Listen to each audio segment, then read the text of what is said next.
Next speaker is Pavel Sulyandziga, and he's a doctor, right? Pavel comes from Udege Nation with population of just over 1,400 people in Russia's Far East. As a scholar and activist, he has long record of working as a professor, teacher, counselor, and advisors on Indigenous peoples issues at local, regional, national, and international and global levels. Some of his work include being the chair of his community council in Udege Nation between 1995 and 1997, a member of the Permanent Forum between 2006 and 2014, member of the UN Working Group on Business and Human Rights between 2014 and 2016, and advisor to the governor of Yamal Nenets region in 2018. He's currently the president of Batani, the International Indigenous Fund for Development and Solidarity. And through his activism, he has won many conflicts against state and regional authorities and changed the law to protect his people, lands, and territory. I'm really looking forward to hear what he has to share about his community and his work. So, thank you. So everyone in Zoom, please go to your language interpretation, pick the Russian language so that Pavel can speak in the Russian language, and make sure to mute your original audio, of course. Привет, Pavel, спасибо for being with us at this webinar. We had Rodion a couple of weeks before. We cannot have Rodion without having Pavel, so thank you so much for being with us. Pavel, like Toma already said, you're from the Udege Nation, relatively small, but very strong, and that's something that people need to keep in mind. You have won many battles against the federal Russian government, especially when you consider that that government is the Russian government, of course. Some context so that people know what your political struggle is, what is the big goal of your nation, and how do you see your contribution in it?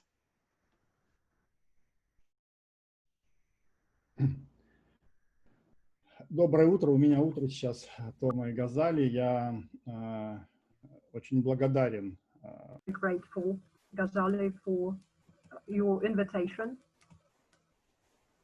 for the opportunity to take part in these very important discussions with authoritative people, with people who have dedicated all their lives to fight for the rights of indigenous peoples, and I'm very grateful for the opportunity to take part in this discussion.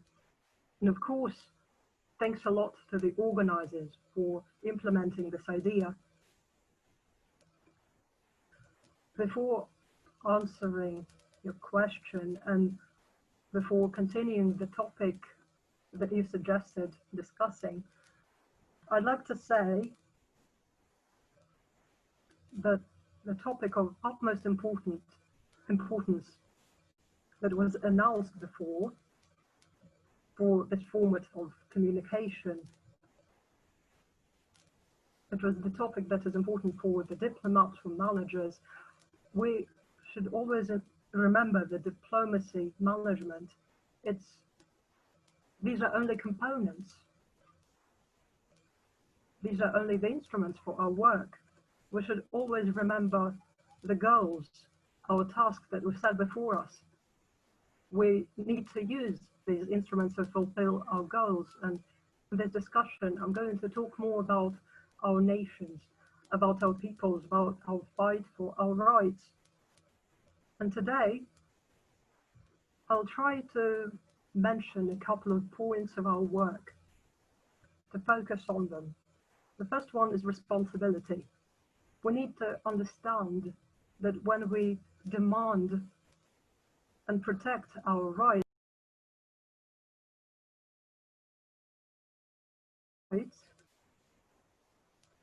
have two facets.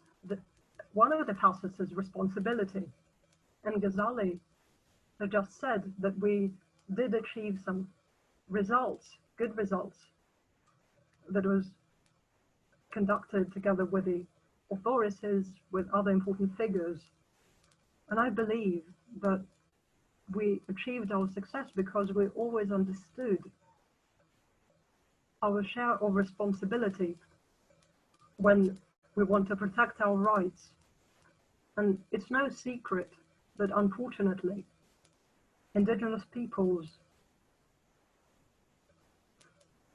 are part of the society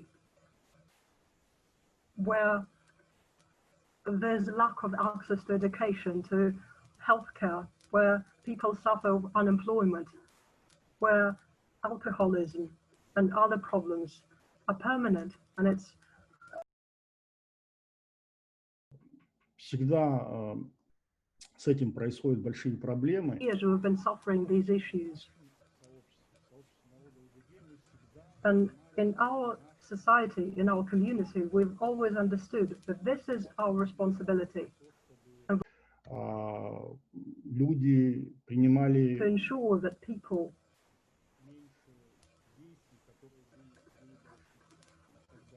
would avoid doing these mistakes. And one of the important points of our work, of our fight, is the policy of our ancestors who said it doesn't matter what profession you would get. The most important thing is to get education. And this motto has become the driver that enabled us to succeed, to develop.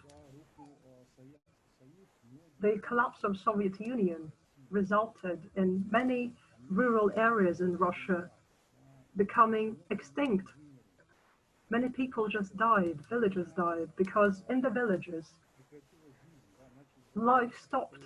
Schools, hospitals closed. People had no places to work.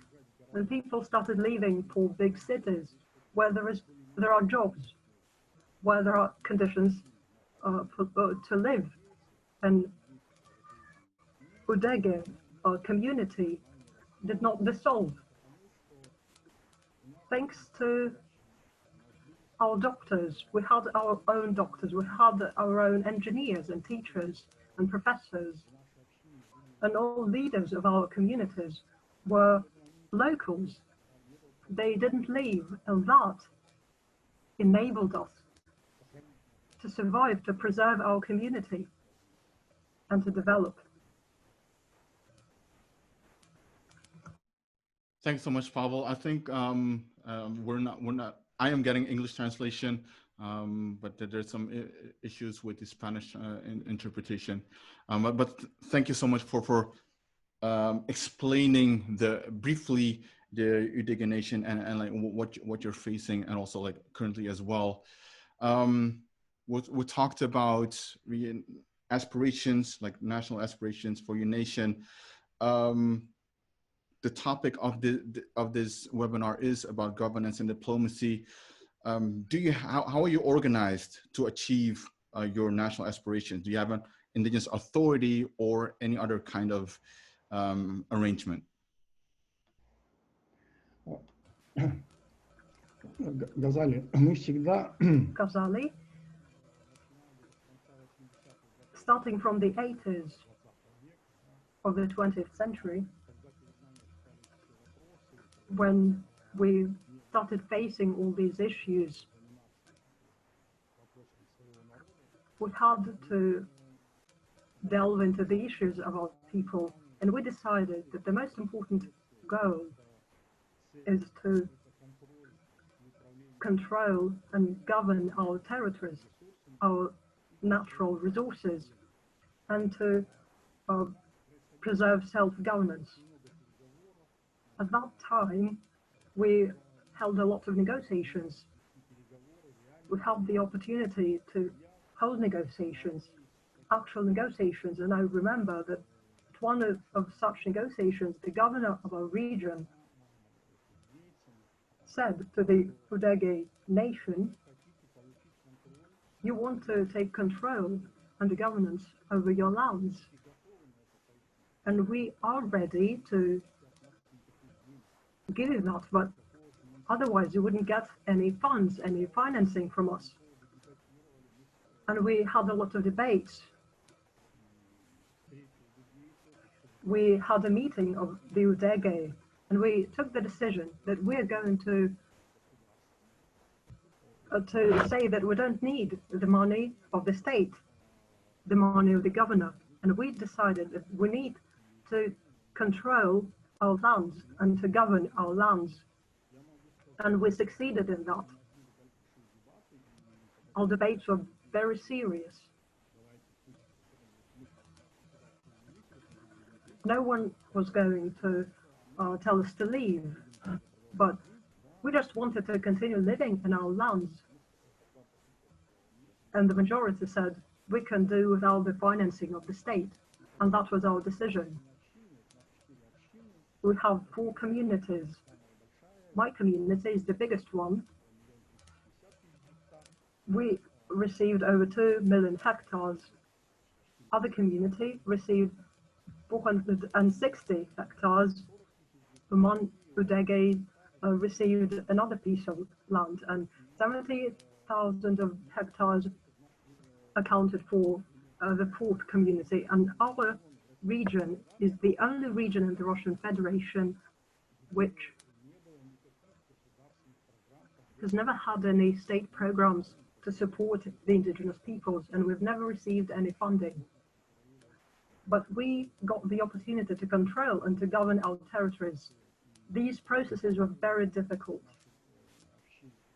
And unfortunately, some of our communities lost the opportunity to govern their lands, and I'm not going to delve into details because the realities are very difficult in Russia.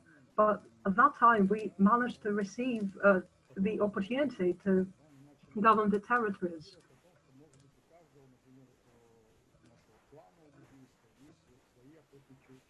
Each Udege community had our own hunting lands, and we decided not to divide these lands, not to separate them. And I said that the Udege territory should be the common territory for all the Udege. You cannot divide the nature, you cannot divide the natural system. That was our goal,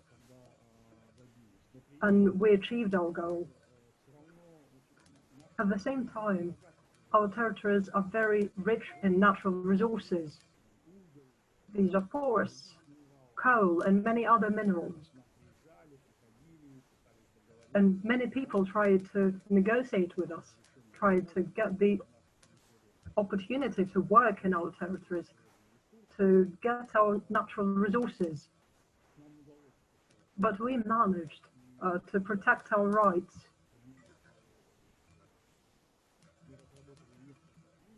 And we have developed a couple of principles in our work. As Ghazali has correctly stated at the very beginning, our nation is not very numerous. Our people is not very numerous. And it's always very difficult to protect your rights when there are not many of you. And the principles that we adopted enabled us to succeed, to protect our rights and interests. The first principle is the unity.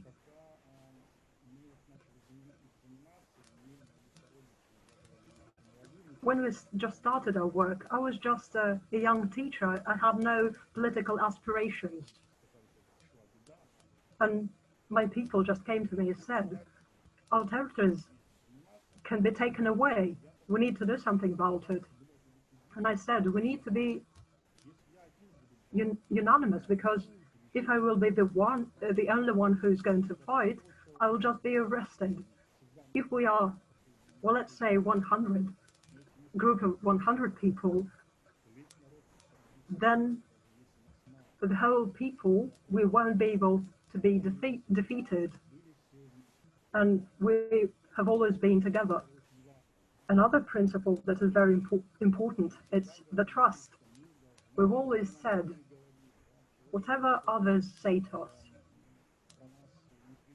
whatever other people make up about us, we need to trust each other. If there is misunderstanding. We need to discuss it openly. We need to discuss all the issues. And then I was elected the chairperson of our Udege council. And when I went on business trips, the authorities, the regional authorities, the local authorities would try to take my mandate, to take powers from me. And they would come to my people and they would say that he betrayed you, don't trust him. But my people would say, no, he will come back. His family is here, his children are here. If he comes back and he will say that you're lying, then we won't believe you. And this trust, it's very important. It enabled us to protect our rights. And the third principle is openness and transparency. We discussed all our issues in a transparent mode. I have been criticized a lot. Everyone would criticize my actions, but my people would stand by me. If I made a mistake, we would correct these mistakes and we would move forward together. And all that enabled us to move forward.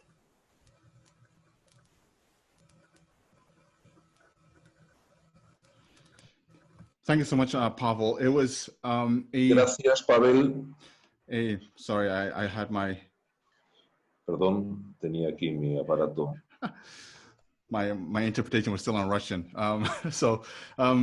Thanks so much, Pavel, for laying that all out, given the full historic background of the struggles that Udege Nation are facing in the Russian context. Because there's not a lot that we Indigenous peoples outside of Russia are hearing from it, and also like the resiliency. I think that is a key word that comes up in my mind. Being very resilient as Indigenous peoples. Doesn't matter how large or small you are.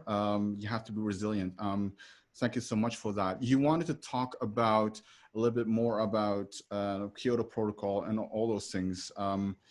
And Tomo would like to ask some questions on that. So I will now give the floor back to Tomo. Thanks, Ghazali. I wanted to kind of talk about capacity building. And as Ghazali alluded, can you talk a little bit more about how Udege Nation engaged with Kyoto Protocol at different level?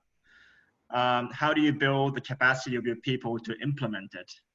And what are the lessons that you learned that you want other Indigenous peoples to think about, or non-Indigenous peoples even?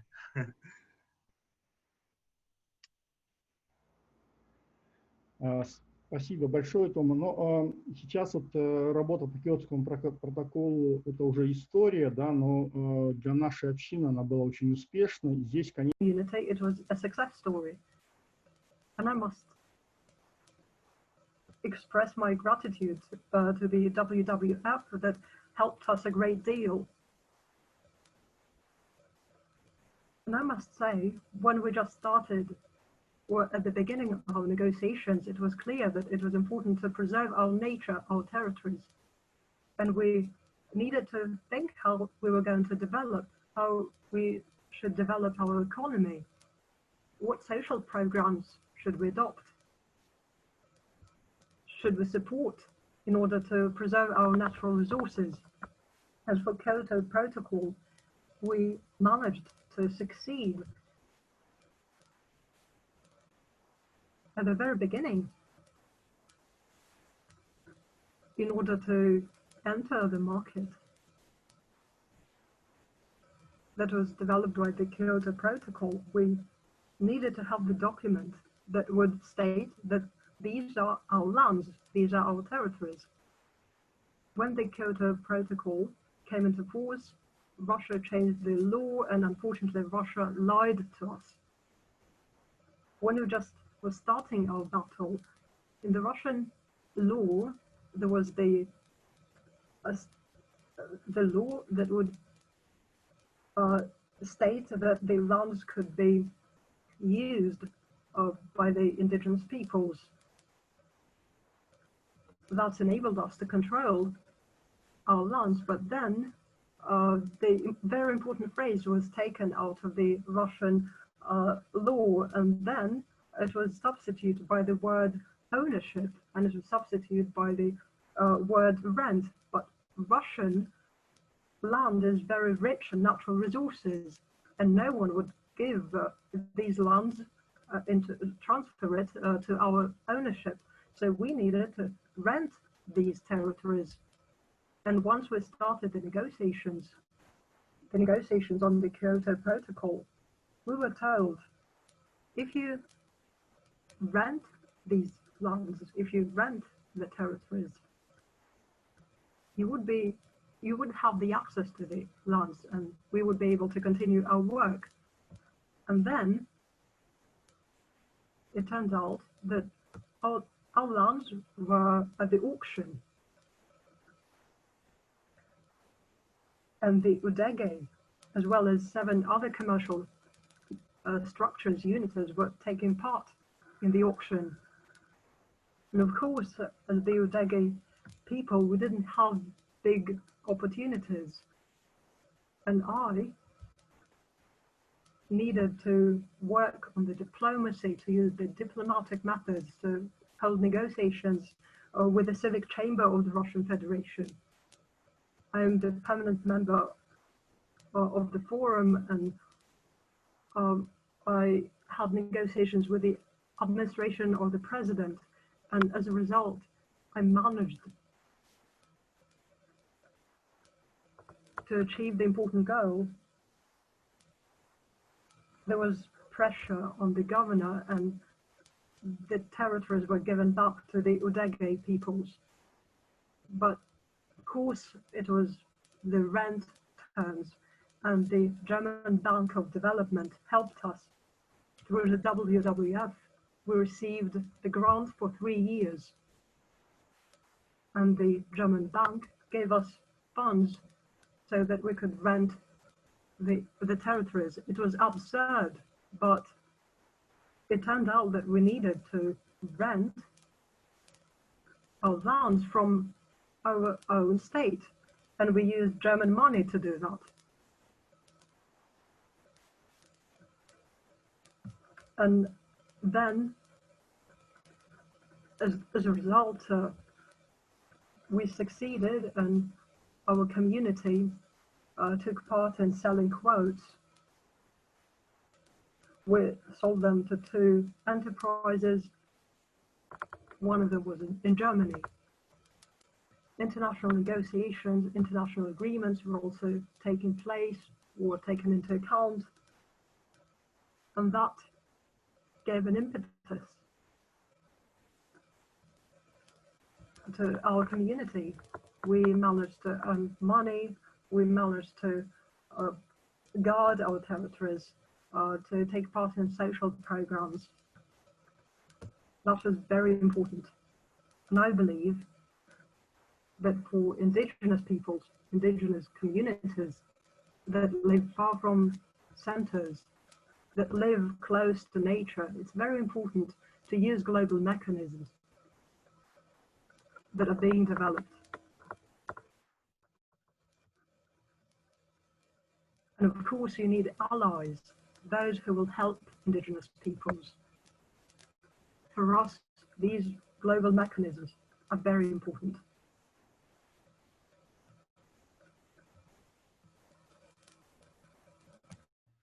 Sorry, I had to mute myself. Well, thank you, Pavel, for your words, and I get the sense that, you know, since this seminar is how-to, I get the sense that in Udege Nation there are a lot of people who know how to do things, whether for the local community, whether within a nation, but also beyond that, at the regional and international level. And in a sense, for a nation of that size, you also mentioned that Udege people are well educated.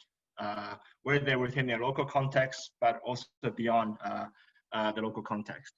And this has obviously served the nation very well. And I'm just wondering, how does this happen in a nation?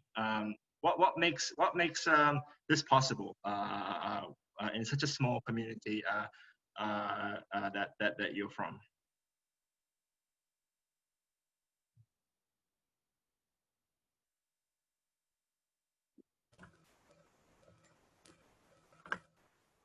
Well, as I said, one of the important things is the responsibility, being responsible for the fate of your peoples,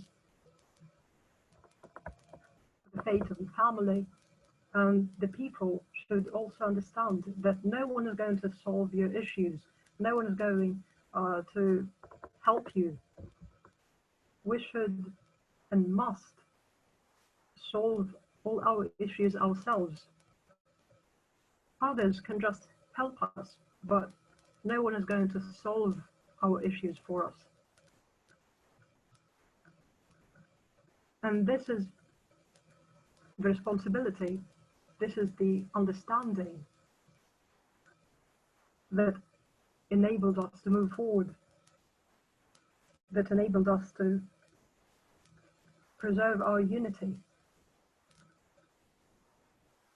to preserve the understanding of what we need. I'd also like to comment on one side of responsibility. Many times in Russia, when working with our communities, and here I mean not only Udege communities, but communities of our regions, people often said that it was impossible to hold our negotiation, our meeting where we wanted to discuss some issues. Authorities wouldn't give us the opportunity to hold the meetings. And in many regions, Indigenous peoples would say, well, we held our meeting and we held concerts and parades, and the governor also took part in our meeting. We had a lot of politicians and high officials, but I've always said, when the Udege community meet, when we discuss our issues, we didn't have governors, we didn't have any concerts, we just united, we just found the opportunities ourselves, we found the funds in order to discuss our issues. And this is very important because we were independent. And I believe this is a very important aspect, this understanding of how you should work. Because if you ask for your rights to be implemented, you need to understand that it comes with responsibilities. And also another aspect I'd like to comment on.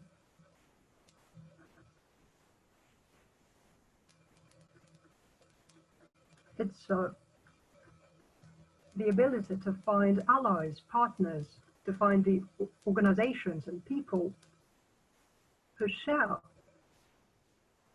your goals, your ideas, who understand your issues.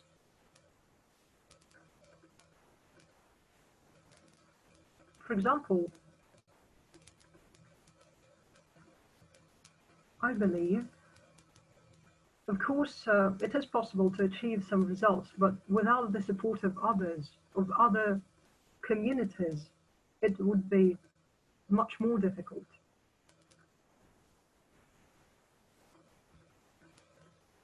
When, for the first time, we started fighting for our lands, at the end of the 80s, the Soviet government just sold our lands to Hyundai Korean company. And the Udege people started fighting for our territories. And we got the support. We got support of the Pozharsk region, of the locals of the Pozharsk region, the Primorsk region people, and the environmentalists both Russian and international environmentalists also took part in our work. They supported us. And then we realized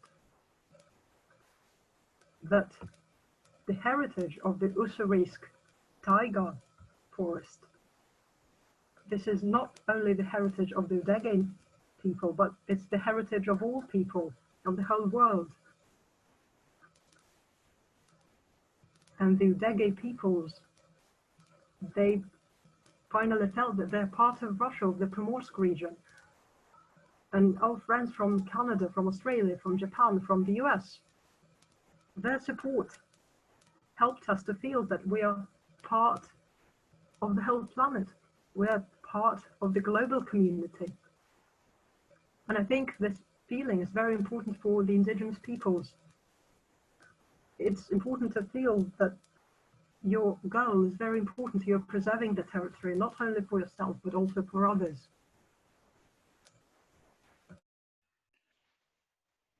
Pavel, thank you so much for explaining all that and sharing your thoughts.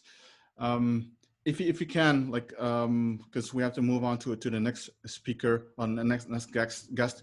If you could stay on for a little bit more, because two of our speakers just told us that they can't make it because of some other commitments. So what we'd like to do, if you're up for it, of course, is to do to let people ask questions, so that we or you, we as a collective can answer. So please, if you can stay around for a little bit. So maybe Pavel, right now, is there any final things that you would like to say before we move on to the next guest?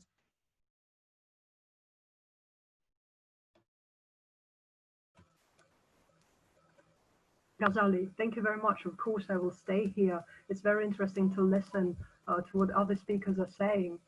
And probably I'd like just to comment on one thing.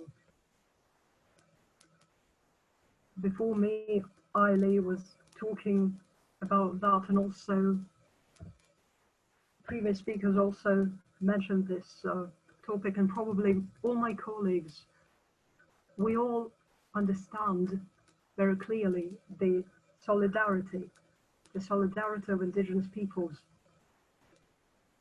the feeling of the unity with other groups. And recently, just the other days, indigenous peoples of Russia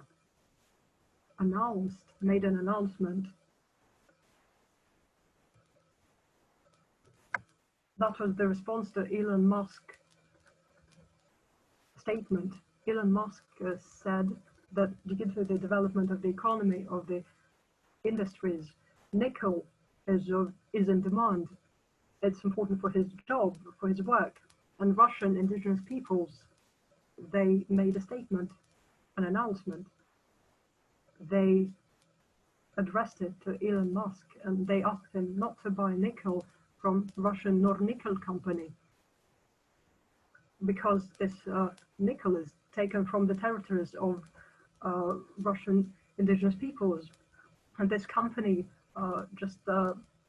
led to the pollution of the Arctic, and it spoiled the territories of Sami's peoples in the Murmansk region. And I'm just mentioning it because solidarity of all indigenous peoples. Elon Musk represents a huge company. If we are follow the solidarity path, then together we will be able to fight against states, fight against huge corporations. That is why solidarity should be always with us. And this is the source of our power. Thank you very much. Thank you very much, Pavel, for also for sharing that with us. If there's any link or information that you can share, please share them in the chat that we have, so we can directly follow up or sign a petition or anything that any form of ways that we can show our solidarity with the Indigenous peoples of Russia. That will be very, very, very helpful. Thank you so much for that, Pavel.